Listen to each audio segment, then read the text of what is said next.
What's up YouTube? Today's video is going to be a bit different from what I usually post because this is going to be the top 32 series from the last seasonal tournament that I played against Meliador. I didn't stream it live, but I did record it and then later on my live stream reviewed it with a very educational approach, trying to see if I really did do the best plays or if I could have done things better. Therefore, the focus of the video will be more on the educational rather than the entertaining side. Nonetheless, the series was an absolute barn burner. The games were really good and the series was really close. So I think it should be fun to see as well, while at the same time there's a lot of takeaways if you want to improve your LOR gameplay as well as decision making. Also, you can find the 3 decks on my Mobalytics page, but without further ado, I just sent you straight into the analysis. Is it the mustache? Who knows? Okay, so lineup wise, we already had our first interesting decision. Basically, we saw the TFGP Bandle list, right? It's max out on pings, like 2 parleys, 2 group shots, triple make it rain, lightning rushes, and so on. So the matchup into Ahri Kennen should be slightly favored for Meliador. Now the interesting thing is this should lose pretty hard to Sin and probably wins decently against TF Fizz. There's no stats in it, but TF Fizz is very stacked with 1 HP units. And the only way of buffing those is Yordle Captain, which is a bit late. Right? You only really get value starting on turn 5, and the game might have already snowballed out of control at that point. On the flip side, we have scouts being very bad. Like, Fizz Lulu farms scouts, of course. My Sin deck, the way it's been tagged, should be slightly favored, probably 55-ish. And Ahri Kennen, the way it's tagged, is a bit unfavored, probably like 40-ish. Now, the interesting thing is, like, big mind games. If my Fizz Lulu gets banned, I definitely want to ban scouts. But if my Sin gets banned, I definitely want to ban Pink City. In the end, Meliador won the pick ban phase here. Not sure if he flipped the coin or made a better read or whatever. I just went with my gut feeling and banned the deck I was not familiar with, and I also didn't really tech with. Because all of my decks were heavily tagged to play into scouts. I even played a copy of Sonic Wave in Ahri Kennen. Like 1 Tasty Feyfolk, 1 Sonic Wave, and only 1 Conspirator. Fizz played the full spectrum of burn spells, no Mayor, no Treasure trash. And Sin was spiced up with a 3rd copy of Wounded White Flame, also mainly for the Demacia matchups. So low on card draw, but if he gets the right draws, it's a very scary list. We saw it pick apart some Ahri Kennens earlier on. Fairly standard, some interesting tech choices. I'm still surprised there's 1 Citria the Bold. 2nd copy would have probably made sense with what he tried to achieve. And yeah, Spiders was completely standard. Double up is probably punishable versus AK. Yeah, Group Shot makes a lot more sense if you want to disrupt AK. Such a good card in that matchup. Just a 1-mana reply to Recall. And yeah, it's very hard to evaluate this because there are no stats on this deck, and there are also no stats on my decks with the tech choices that I went with, which all improve the Scouts matchup. So that's why in the end I did go ban Gangplank TF. Maybe Meliador just kind of had a read. It looked like I want to play against scouts with the text that I had. Went for the Fizz ban. Probably would have been better off banning scouts in the end, but I mean, it's a game of chance, it's a game of probability, so it's this pick ban phase. Okay, so double Eye of the Dragon, opening hand versus Spider Burn. Basically all we need. If I recall correctly, I ended up kicking deep med at Sin because we are looking for stuff to keep the spell cycle going. Wait, was this already post? Oh yeah, right, I full mulled. I didn't pay attention. Yeah. Okay, right, this was my opening hand. Full mulligan, we look for Eye of the Dragon, Gifts from Beyond, maybe Zoe. If we have those, we can consider keeping a Wounded White Flame. These draws don't look amazing, but are actually great if we plan ahead a bit. Looks like our opponent has a good opening. Looks like the fearsome attack is scary, but like I said earlier on, the most important thing is keep the double spell cycle going. Our opponent does not play Brothers Bond, so we can just take the easy fearsome block on Elise. Double Dragon Link, and we have the Sonic Wave set up for the next set of double Dragon Links while removing the last fearsome that's on the board. Absolutely amazing opening for us. Life stealing back up to 19, most likely. Keep in mind, we also keep Nopify mana open in case our opponent wants to go for a Shady Fervor. But like, even if my opponent tried going for a Fervor, it would be very slow. because then there's not much mana left for development. So opponent tanked for a bit there. I'm not sure if I should read anything into it. Could mean they have a Fervor and are considering it. Maybe they don't. Also, Fervor should always hit Eye of the Dragon here. And maybe Meliador had it and didn't go for it because I did not only have Nopify mana, but also Twin Disciplines mana.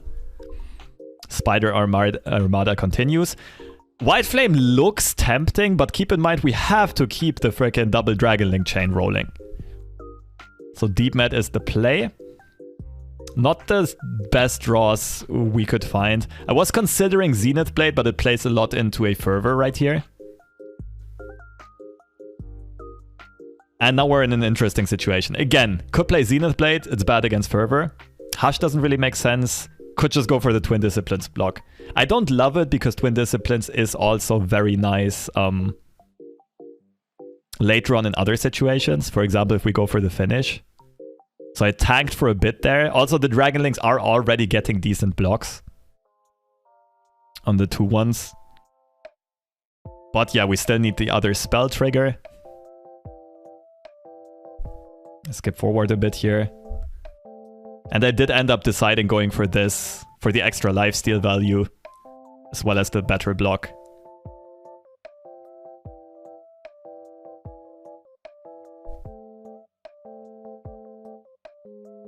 Dragonlings keep it rolling. So our plays here, like, we can't really play Lee Sin because we don't keep the Dragonling chain going. So we either just Zenith into Pale and see what we draw, but I also kind of want the White Flame on the board to have more Fearsome blockers, right? My only way of losing at this point is Fearsome spam. But this also makes it tricky, because if I play White Flame first, I'd like to Zenith it to get it to 4, so it's a Fearsome blocker even if a Skitterer gets played, especially after Stalking Shadows. But then if I play Zenith, I don't draw another Zenith, which means I might give my opponent more time, because Lee Sin won't have Overwhelm. It might take me longer to close out the game. On the other hand, we still have 2 Zenith Blade and 3 Gifts from Beyond in deck that could result in an Infernum. So at that point, before I played the Pale Cascade, I already decided most likely I'm playing Zenith Blade on the White Flame. Because we also draw multiple cards, we'll find another way of finishing with Lee soon. So Pale Cascade on the Dragon Link for some extra healing. Another thing to note here is our opponent immediately revealed the Stalking Shadows card, so no Skitterer, no Doom Beast. Gotta be a bit easier for us. Yeah, I wasn't certain there at that point yet, right? I was still considering keeping Zenith for Lee for the quicker finish, but I'm fairly certain in the end I decided to do that. Also because Pale Cascade is better on defense, might allow my Dragon Links some better blocks and so on. And now I wonder where that card actually got played from. Middle card. So I'm not sure how long Meliador was holding that Fervor. But now that I'm at 0 mana, I can't have Nopify, I can't have Twin Disciplines anymore to protect my eyes. And Meliador shuts down the 3 lifesteal from the Dragon Link. So Fervor is very good for him here. Blocking this to create board space, basically. We know our opponent holds a House Spider and a random card we don't know. Gifts from Beyond gets drawn. And this is where we already can set up planning for lethal. Right? I think this is a mistake that a lot of players do here. They still are in full defensive mode and they just think about minimizing the opponent's damage. When the best play to think about this is, look at the constellation of our hand. We can guarantee a kill next turn. If we have Lee, if we get Overwhelm, Infernum on him, and we can deny our opponent's Fervor.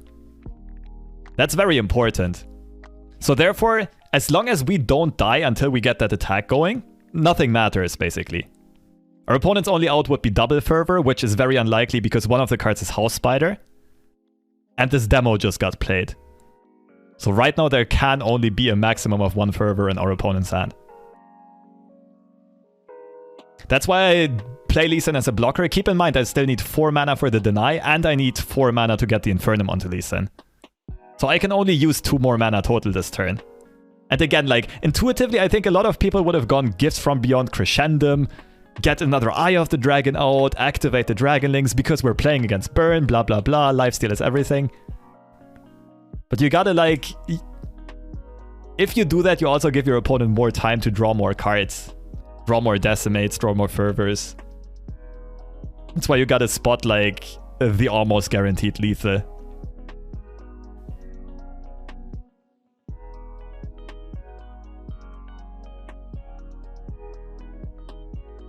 Another thing here is, even if our opponent double Fervors, the White Flame attack still goes through.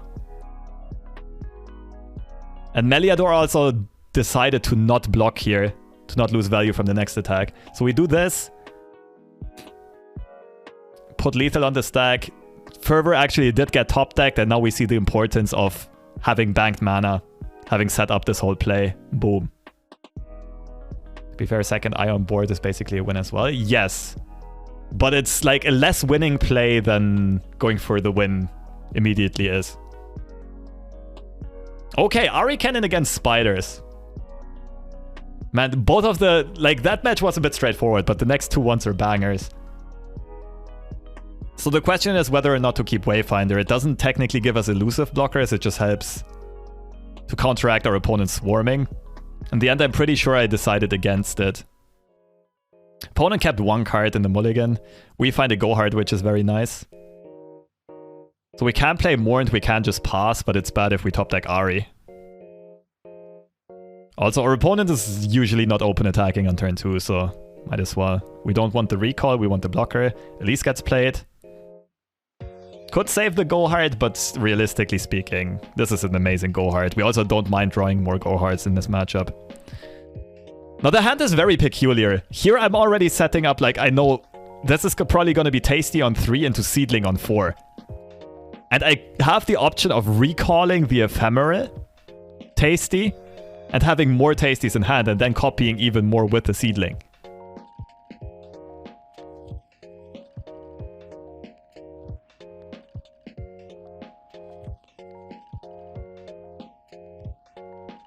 So we're basically starting to play Tasty Faithful control here.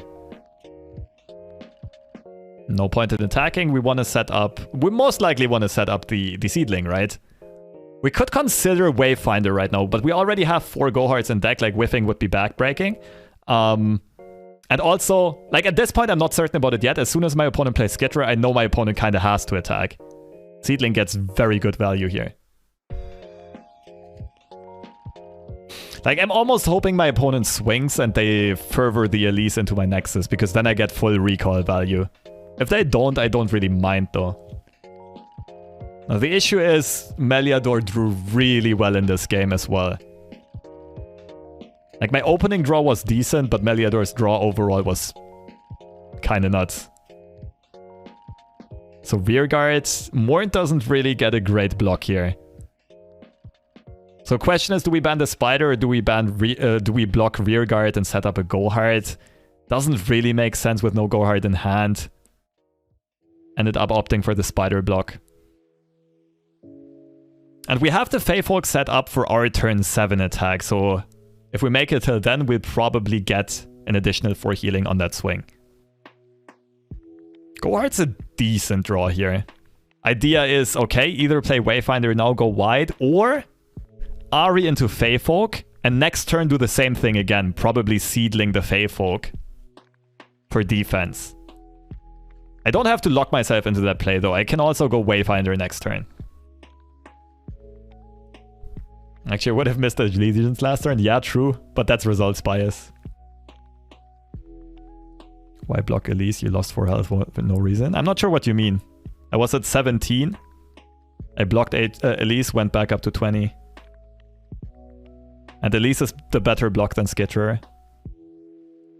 So, like I said, my opponent's hand is pretty nuts here. Another Elise, she threatens to level up. Saboteur gets played, and now I'm not certain how important is the level up, how important is the extra Nexus damage that Saboteur provides. Did end up going for the preventing the level up. I'm pretty sure that's correct, because otherwise there's always the option of dragging the Faithfolk to the far right and making their attack a lot stronger. And my opponent's hand, like my opponent's draw here is just nasty. I already set up a very wide board, a very scary board, and a mixture of fearsomes, which I am at this point still struggling to deal with. And this was a very smart reposition here on Meliador's side, because I would love the Fey Folk to block the 1/1. But if I do that, if I set up this block and this block, we take a total of 11 damage, which means we lose to a Fervor.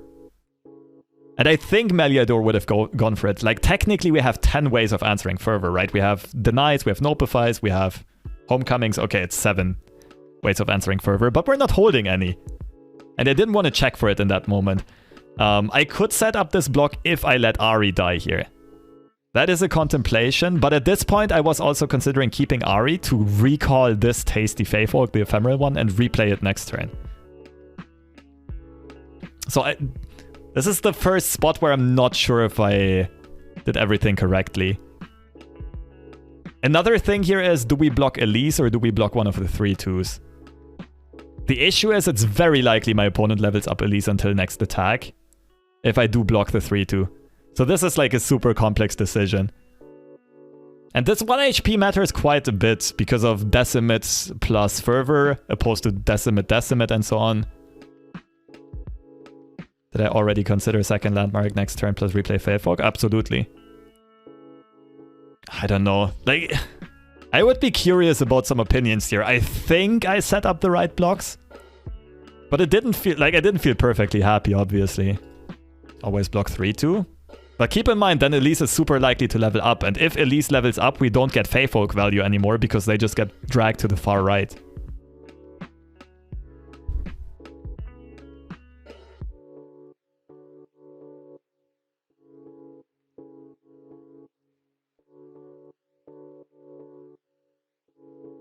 Fervor was lethal? It wasn't. Wait, was it?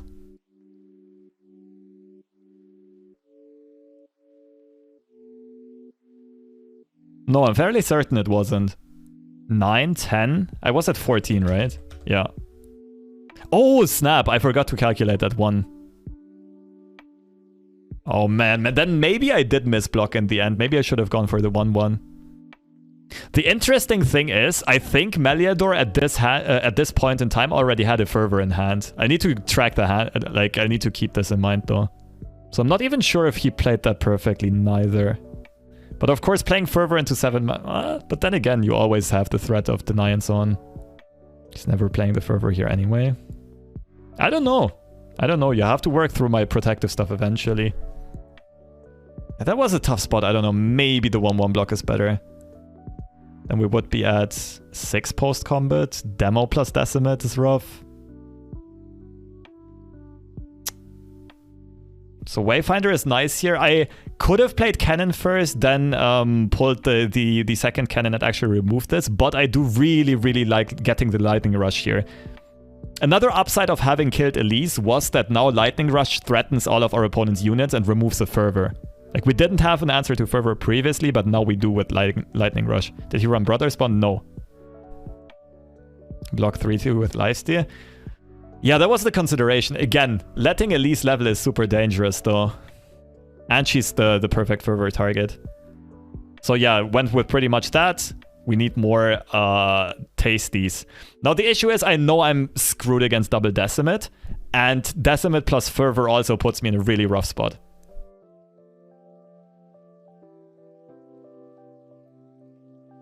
And he does show the first Decimate. Wait, where did that get played from? So these 3... Okay, that was a top deck Decimate. That's rough. But that probably means my opponent was actually holding Fervor earlier on and did not go for the lethal when they could have.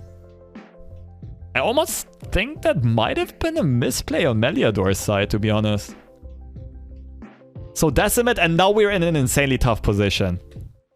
Right? I really want to play the second Tasty before attacking, because it's much better against a Fervor. My opponent can only Fervor 1 unit, we guarantee 1 lifesteal to go through. The issue is we're immediately dead to another Decimate. The idea here was basically we beat a Fervor anyway with a Lightning Rush. Or we don't beat it, but we at least stop it, right? So I'd rather play around them having a Decimate. The issue is if they have both, no way for us to win. And you might already guess what happened. So that Decimate top deck was actually enormous for Meliador. I was so close to stabilizing in this game. If I play second Tasty, it gives the illusion I'm holding Deny. Yeah, but again, like, at some points, Meliador is always going to go for it. I also only played 2 Denies. Ended up being a Fervor. Now, the good thing is we get a very good recall on the Ephemeral and we can replay it. So we're not super threatened by the attack coming in. Sorry if this is too particular, but how do I eat food with sauce? I let my mustache grow, and every time I eat something like a hot dog, my mustache gets dirty with the sauce. Yep, same thing. You just gotta... You gotta own it. You gotta appreciate it, even.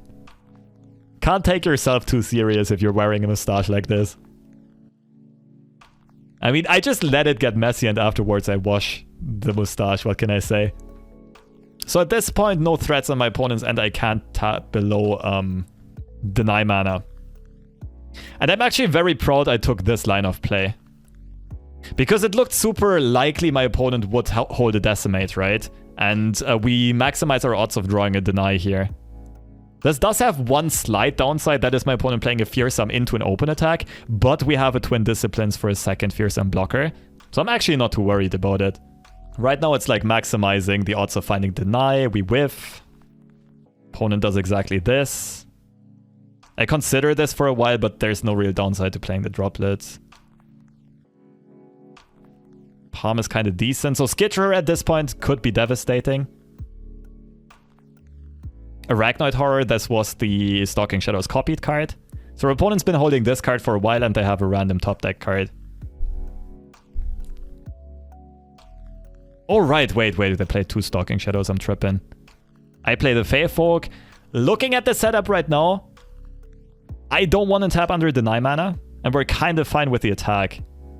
Like, it's tempting to play the second Fey Folk, but we don't have to do it yet.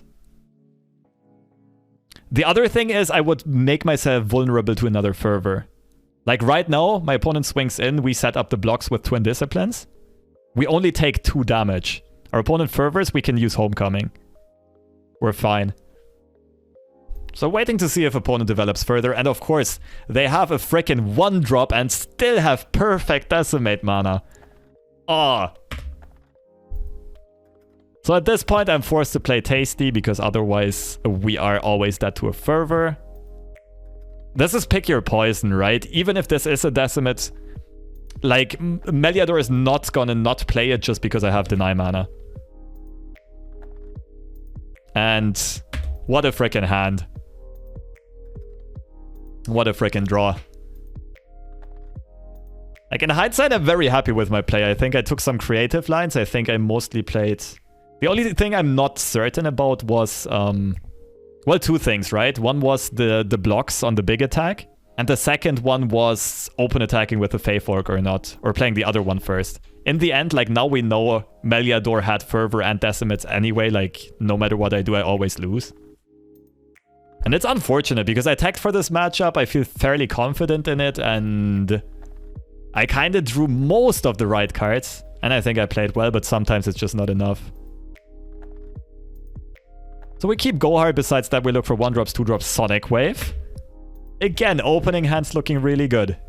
They go top 32 on all seasonals. Every seasonal since it's 9 rounds Swiss and not 5.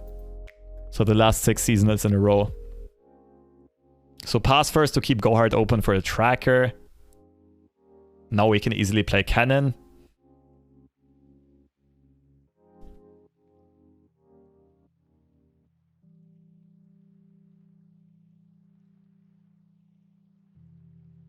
Opponent...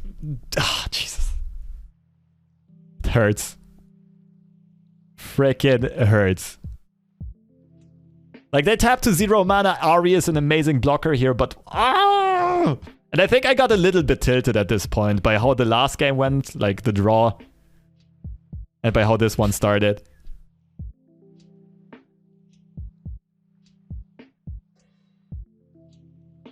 And this is a super tough one. So right now I am... there's so many decisions to do this. Like, we could set up blocks. We could... Ahri could either take out a unit or take out this. We could set up Seedling for next turn, threatening to remove this while still keeping a cannon intact.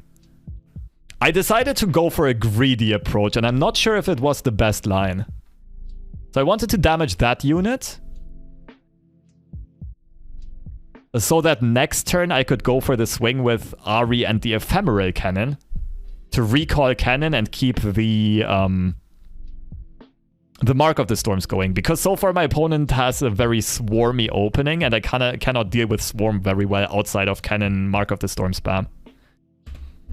Not sure if this is the best play. Could Open Pass, but I don't like it. Open Pass has the merit of keeping Sonic Wave open, threatening MF. Could play Droplet into attacking, Ahri recalling Droplet. That's okay.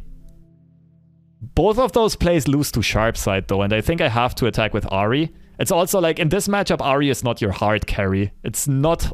It's annoying if you lose her, but it's not horrible. And your opponent invests an important resource.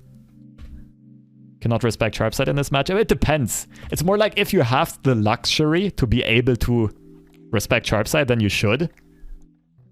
But like, if my opponent gets this opening, I think I need to YOLO a bit. Always open attack there? What, without the Seedling? Why? Open attack, replay cannon, you mean? I don't hate it. We're still bluffing Twin. Replay cannon, and we can try to go hard this. Replay cannon and Droplet. I don't really like playing Droplet while our opponent might go for Tracker into MF or something like that. It's more safe. That's the thing though, like, we're already very far behind. I'm not sure if we can go for safe. That's why you get Seedling on defense. True, but like, if I use the Seedling for offense to recall an Ephemeral Cannon, it also gets full value, right? Also, getting another copy of Cannon here is pretty sick because of Lightning Rush. Yeah, I see the merit in just open attacking though. It might be better, I'm not sure, but it might be. If he has a 3 HP plus blocker, you can't attack or you lose Ahri. That's why I like open attack. I don't mind losing Ahri anymore in that case. My opponent's only real blocker... Like, he did play 2 copies of Vanguard Sergeant. That would have been annoying. But this is what I'm still very surprised by. He could have just played MF.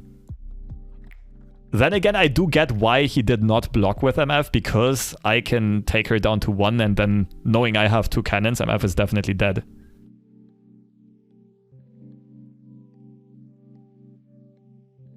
Oh, Duke of Prunes means the Seedling spawns on the turn 6 defensive. Yeah. That will actually come in very handy later on. Spoiler alert, but... Yeah, in this case, like, very often it's good to have Cannon spawn at the start of a defensive turn to have a stun against an open attack. Yeah. So this is where we are. No Wayfinder is absolutely backbreaking. Nonetheless, this is pretty much already, if my opponent has Sharp Side or Resolve, we lose. Well, not quite. We can still contest MF with Sonic Wave, but it would be devastating. I have to YOLO out the Go Hard, and it does go through. Nonetheless, Meliador has some pretty sick development overall. And now the question is, which units can I sack? Do I just take everything? And I ended up taking everything. This is also one where I'm not 100% sure. The idea is I already expended my Go Hard. What's the most effective way of taking out MF? And it probably is going for Sonic Wave. Which means there's great merits in keeping Cannon alive and keeping the Lightning Rush in hand. Also planning out mana for next turn. We need to get a couple of things done, right? This is already like a decision node that's incredibly complex. I have no idea what the best play here is. I think I'm fine with what I did. Let this go through and threaten the 2-2.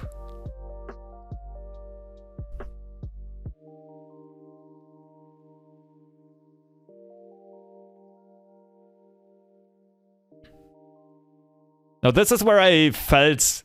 Like, I'm not sure if I was tilted or I got under time pressure or something, but I felt my concentration slip a bit. Nonetheless, like, this I think this was all fine. So we gotta commit the Resonating Strike anyway, so we're tapping under Wayfinder mana. No way we're playing Wayfinder this turn. And I also really do like keeping Lightning Rush mana open in case my opponent has Sharpsight for MF. I also like the open attack to prevent Brightsteel Protector from being played, as well as Golden Aegis. Definitely want to recall Kennen to threaten more units, potentially set up stunts. And now this is already where this comes in handy, right? So no matter what my opponent does, we'll get a Mark of the Storm at the start of next round. Droplet not attacking? Yes, and this is what I regret in hindsight. That's why I said like a slight mistake. Because we just checked for Sharpsight previous turn, right? When we removed Valor. So I might have missed out on 1 damage here. Then again, if they do top deck Sharpsight and block the Droplet, it's really bad for me. But there's also a good chance they would just... no, they wouldn't use Sharpsight on MF. Having her at 1, she's basically dead. So not attacking does play around the top deck Sharpsight a bit, I suppose. Probably should have taken the 1 damage, but it didn't end up mattering anyway. So far so good. This block was fairly reasonable, but that allows us to mark another unit and remove it at round start. Man, this roll again. Frickin' fearsome elusive scout. And yeah, I'm not sure what to mark here. Again, I have no idea what the correct mark target is. I think I'm fine with this. Otherwise, it's just too many easy and free, like Quinn and MF triggers if my opponent finds them.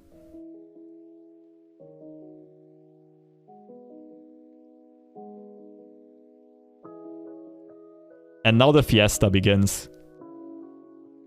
Meliador was playing 1 copy of Citria the Bolt in the deck.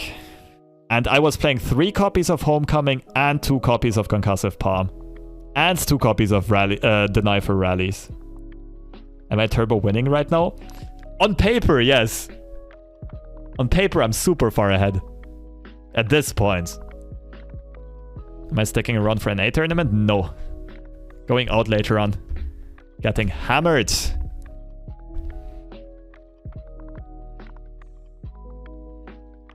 So... I felt like the block was fine. I'm not sure though. Like I could just let the 2 go through. Basically play around Genevieve and Citria a little bit. But, like, I want to set up a Wayfinder here, right? In most cases, I want to play Wayfinder. I need the board space anyway. Because you can play around Citria by not using this mark. Yeah. Also, like, there's a good chance my opponent just doesn't play Citria because I have 5 potential hard punishes to Citria. Which would be Concussive Palms as well as Homecomings. I don't know. I get the idea. I'm not sure if it's right. It's also just a 1-off Citria. Cost for that is just 1 damage. While we're at 8. Yeah, I mean, yeah, I get it. But also it's a potential card that gets buffed from Genevieve. Then again, Mark still removes unless Rangers resolve. Here again, I can think for a second if I want to play Synan. Basically threaten some better blocks. Or Wayfinder, but for me it looked very intuitively a lot like a Wayfinder. Of course the 1-off Citria gets slammed. I think this was where I had the discussion earlier on, right? About Wayfinder. Actually, I don't remember how many cannons I had left in deck and how many of the other 1-drops, what the odds were of actually finding a cannon. Only 1 Mornt left in deck, I suppose. And this is such a tough decision. And I still... Man. No Palm, no Homecoming is so annoying here. That discussion was about next game. You might be right. So, 2 lines of... Like, there's 2 lines of plays of going for this. We either try to set up the win on the very next attack.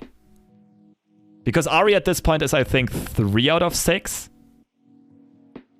And we have access to quite a lot of elusives, right? We can recall the Droplet here. We have the Mornt. That's already 2 elusives. Then Seedling next turn. That's our 3rd elusive in hand. And Ahri levels. So at that point, with these 4 elusives, we would be representing lethal. If we Lightning Rush the Nexus, it's down to 12. My opponent's only out would be a Sharp Side. But we already checked for Sharp Side earlier on. At this point, they might have drawn it, but unlikely. The other line of play, of course, is... Actually, I'm not quite sure. What are the other lines of play? Probably contest Citria. Try to remove her, try to keep cannons alive. But it's very iffy, like, not taking the blocks here. I think we just passed there. Wait, you mean instead of playing Wayfinder?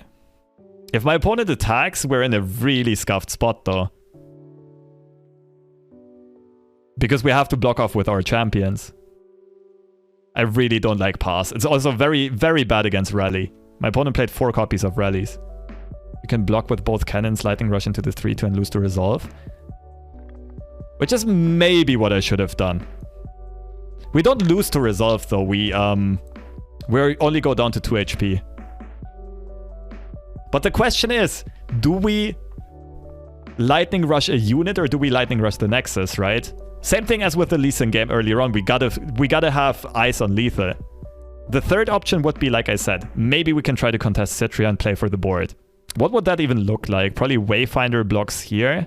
Maybe recall a cannon, shoot Citria, go for Lightning Rush. I don't even know. Right, the way I mapped it out, it was actually perfect lethal. The one thing I didn't consider is it takes me a lot of actions next turn. And rally actually breaks my plan apart because we can't get everything done this turn. Not blocking and just skip. Oh, you mean not blocking the 2-4. Yes, but then if my opponent develops, we don't have board space for Wayfinder, right? We would mill a unit. Which we can do, but I'm not sure if it's good. Right, let me just go back to show you exactly what I meant.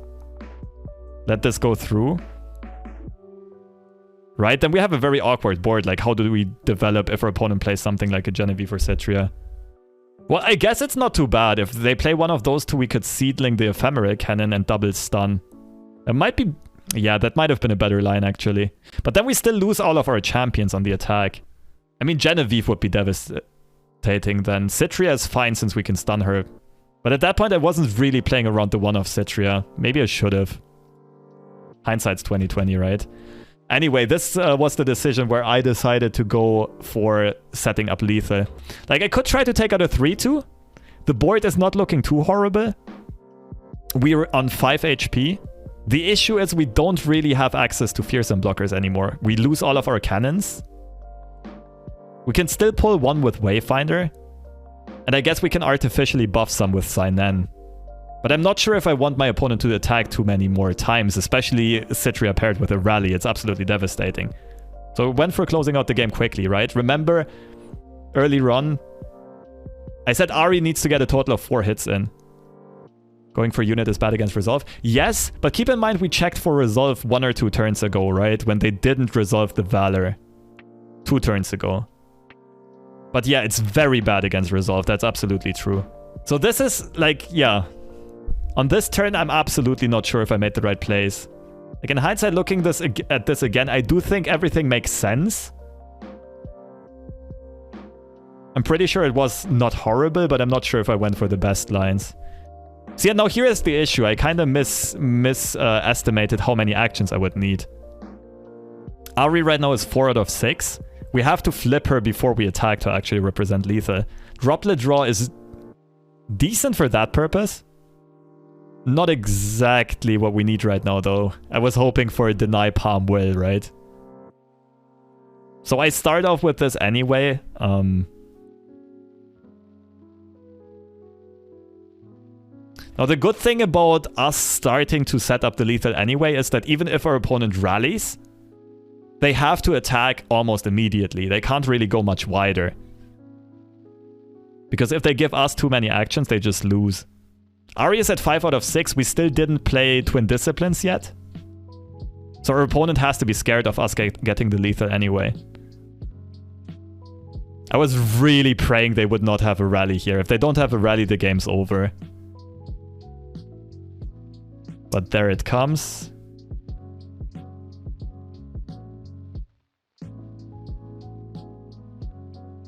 And now I have to recontemplate. Also, pressure was on at that point. Like, I would not have expected this series to ever go to time, but... At this point, I'm not quite sure anymore, because now I realize, okay, I'm not getting lethal this turn. I have to outgrind my opponent. I do need to start playing faster. It's not lethal with Twin? It is, though. You put the Morn to the left, she levels... Wait, yeah, right. I need to recall first, replay it, and then Twin is lethal, right? Or I could have gone for a cheeky Charm play, actually. Yeah, Twin would have been lethal with Charm at burst, like at focus speed. Just Charm the Wayfinder back to hand. Kennen is actually an insane draw here, though. That's like... I have to tap under Palm, Homecoming, Deny, and so on. So in this scenario, Kennen is the one draw that actually kind of saves me. And again, like, if I have Twin Disciplines, I just straight up win here. That was really rough. So the good thing is this. Kennen, I can stun Citria and I can block and remove both Fearsomes. Also, my opponent has to attack right now, otherwise Citria gets stunned and their attack is useless. They actually die this turn. So we're still in an okay situation. Marking Citria was a mistake? Not necessarily. If I would not have marked Citria earlier on, my opponent can still freely develop before attacking. So my blocks are kind of forced here, right? The good thing is we still have another Ahri in hand. Which means, again, we will keep drawing through the droplet. We still get a decent attack off, and we can replay our units because of the aura effect. So this is still, it's perfectly winnable. I just need to draw a frickin' Palm, Homecoming. Maybe Twin Disciplines for more fearsome blockers.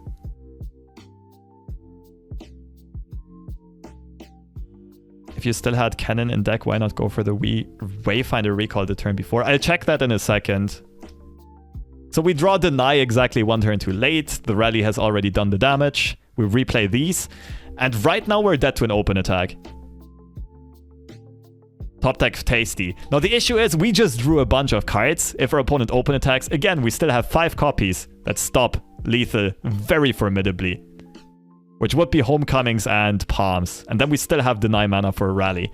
So it would be quite ill-advised by Meliordor to actually go for an open attack here. Very good for us.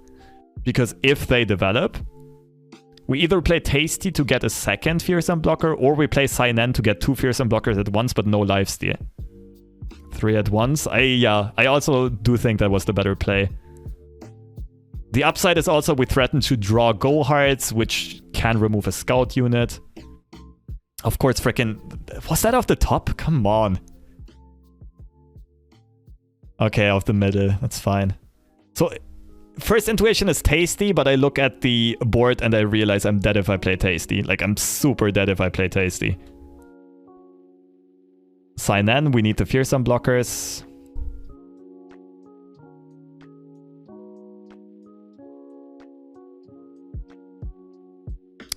So here... I think a lot of people would have intuitively done a mistake here, but we lose Gigaheart to Sharpside if we block with one of the 2 fearsome blockers. This unit doesn't have relevance right now. Because we can play more units that can block Citria, and everything else is going to be fearsome anyway, can't be blocked by this. So this is basically useless for the rest of the attack. We just sacrifice this. Replay droplets, and of course... he can play another unit, and it's just checkmate GG. 4 fearsomes coming in, we only have 3 blockers.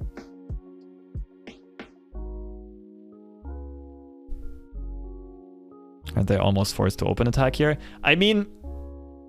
You mean earlier on, like... Open attacking is horrible against Palms and Homecomings, and I have very high odds of having one. Developing, at least my opponent can threaten to remove Ahri and also not die on my next turn. Maybe they set up a rally or something. And yeah, I know hindsight is 20/20, but if we would have lightning rushed the unit instead of Nexus, we probably live here. But I'm still like, I'm not sure if it was a misplay. Because I did set up a win very handily. I would have just had to either draw a Twin Disciplines while setting up this lethal here, somewhere around here, or I would have had to draw a Palm or Homecoming at some point. And also the way, like, because we Lightning Rushed the Nexus, we forced our opponent to speedily play with a Golden Aegis here. And we basically also bought ourselves more time. So yeah, it was like so close. It was so close. I drew the tech cards that I needed in both matchups, against Spiders as well as against Scouts. But I just didn't draw my 5-offs or 3-offs or whatever in these situations when I needed them the most. And we were always like 1 mana off, like 1 more mana here. I play an extra droplet, we still find lethal with Ahri.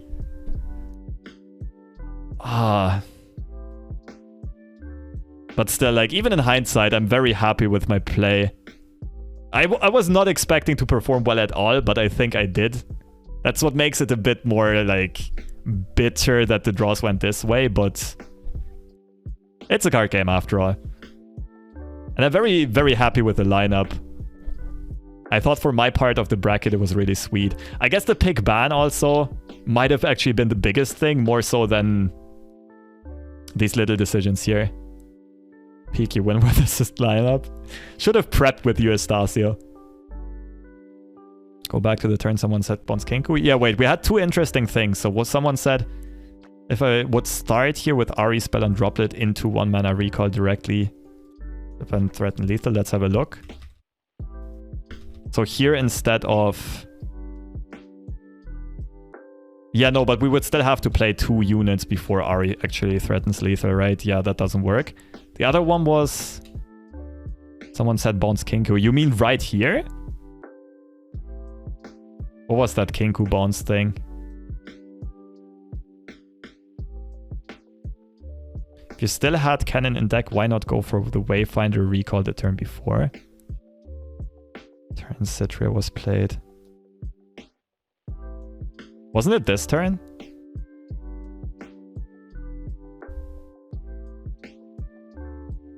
Blocked with Droplet and Bounce?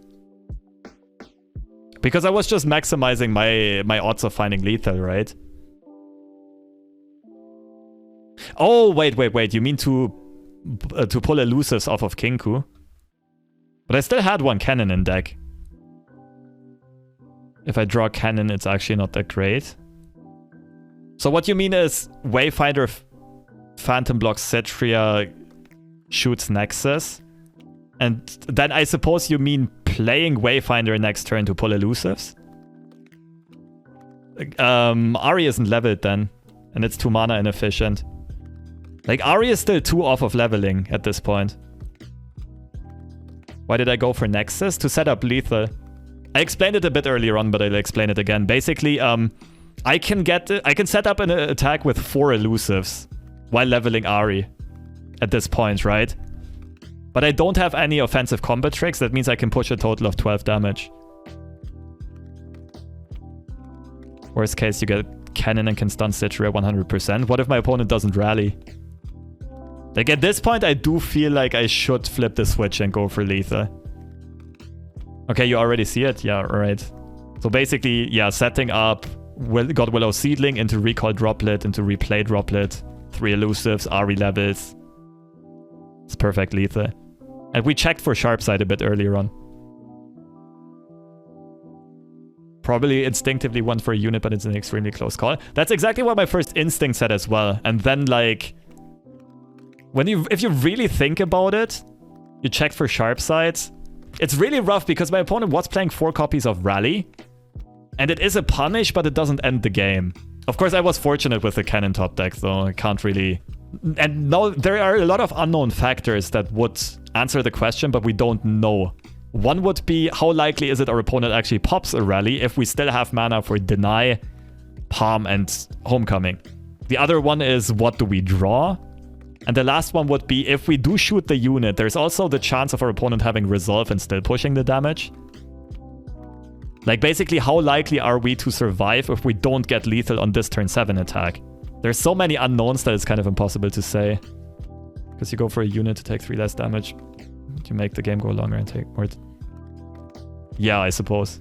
Chance that you go for a unit and you could go for the Ahri level attack and try to dig for concussive palm. But that's really bad against open attack with Citria, right? And if Citria open attacks, the rally is still devastating because the units keep fearsome. Can I kill Citria next turn if you block her with a 2-3? I would need to invest a lot of resources. And it's very bad against Brightsteel Protector, Golden Aegis, Ranger's Resolve, Sharp Sight. Riposte was a one-off. So it's like pick your poison. It's like I always lose to something. And we cannot know what the EVs of each line of play are, which is unfortunate.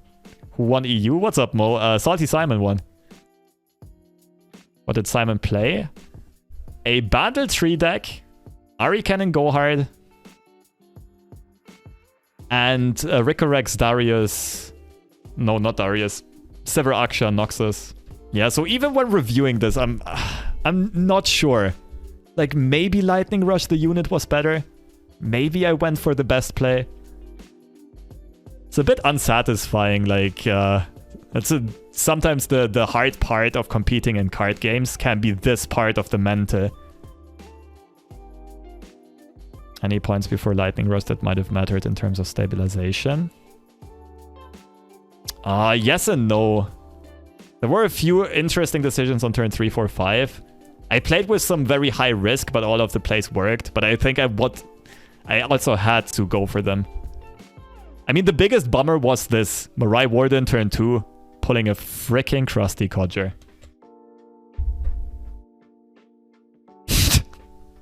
And then the next Island Navigator pulled the elusive Scout Fearsome. Dude, this was a rough matchup. I guess the question there was to... Like, here we had some interesting decisions. Not here. We had a lot of interesting decisions, actually. But here, like, Navigator block, whether or not to stun this. Yeah, rough series. And the thing is, like, my draw was okay. Just Meliador's draw was really good. Like, my draw was decent, Meliador's draw was great. But yeah, it's the name of the game. Didn't get it done this time. Maybe we'll get it done another time. Still, I'm just happy we had a great series nonetheless.